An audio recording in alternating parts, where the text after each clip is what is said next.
La tête de cire, attention, chef-d'œuvre, et un chef-d'œuvre à mystère, tantôt attribué à Raphaël, tantôt à Léonard de Vinci, et l'un des chefs-d'œuvre incontestés de la collection depuis le XIXe siècle.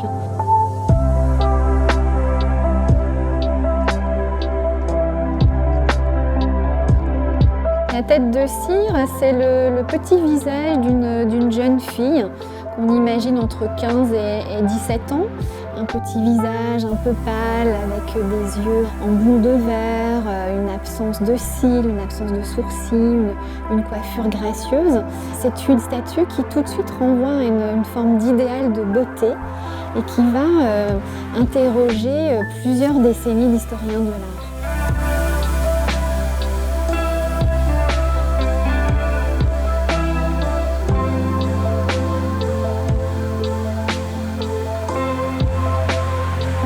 Elle arrive dans les caisses de Jean-Baptiste Vicat en 1835. Elle devient tout de suite le numéro 1 des inventaires du futur musée lillois.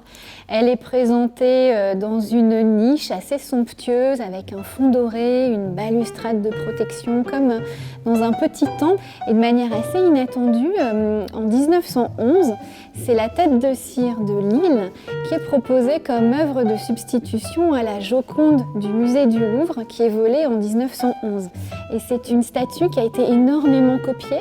On retrouve des têtes de cire à Boston, Berlin, Chicago, jusque dans les collections de la reine d'Angleterre au château de Windsor. Finalement, quand on la regarde, on ne sait pas qui on regarde tout à fait. Ce petit visage un peu minois, un peu délicat, il nous nargue un peu finalement. Et c'est peut-être pas la bonne question de se demander de quand date-t-elle et qui l'a réalisée. Et je l'aime beaucoup parce qu'elle nous oblige à nous interroger sur notre propre rapport à la beauté et aussi à l'histoire de l'art.